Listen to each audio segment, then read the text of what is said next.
Hello, I'm the Godless Engineer. Today, Raw Story posted an article about how a study shows that children who are more exposed to religious stories in their upbringing have a harder time of distinguishing real stories from fictional stories.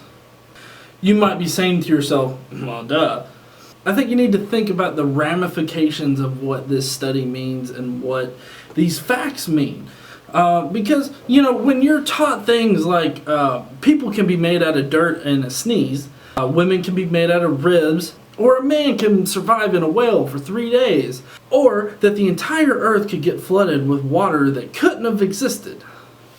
So it's really no surprise that children brought up in religious households would be more susceptible to fictional stories than actual stories. Now it happening at such a young age, being unable to tell what is the truth and what is not can seriously affect you as you go throughout your life. I would say that these kids are actually a little behind the other kids because they're unable to determine what is real and what is not.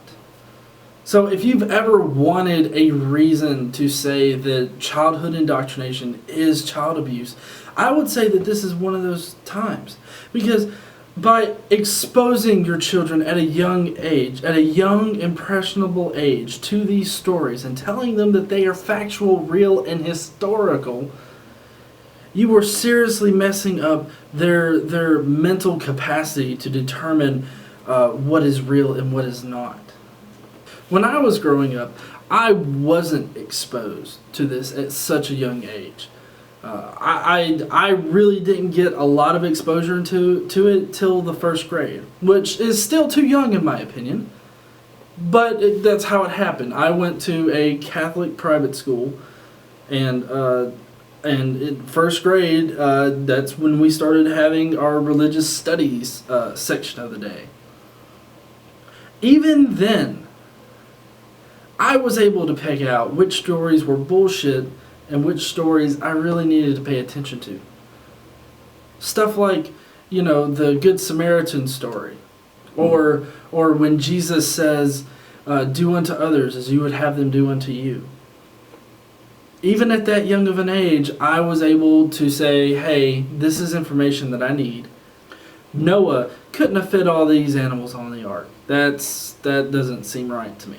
Luckily, though, I was only in Catholic private school until 4th grade, and then I wanted out. And what's amazing is that even in the 4th grade, I wanted out of the Catholic private school because the kids in the Catholic private school were total dickheads. And I hated them. I hated going to school there. I hated being around them. Like I said before, if you ever needed like a real world example of why this would be child abuse, I think that inhibiting your child from determining fantasy from fiction could be considered child abuse. Why don't you guys tell me what you think about this? Do you think that this is a pretty good example of how childhood indoctrination could be considered child abuse? Or do you think that there's a better example out there? If you think that there is, please let me know in the comments below. If you agree with me, let me know in the comments below, and also like my video right now. Do remember to subscribe to my channel if you want to see future ramblings like this. If you like the shirt that I'm wearing, thank God I am an atheist, please do go to absenceofclothing.com and use the code GE. That'll help me out a great deal with making these videos as well as managing my community online if you happen to benefit from that. If you don't benefit from my community online right now, please do go to Facebook and look up Godless Engineering. There you will find several groups that you can join if you would like to. We work to build a safe place for atheists, agnostics, and secular humanists. So please do find us there. Visit absenceofclothing.com.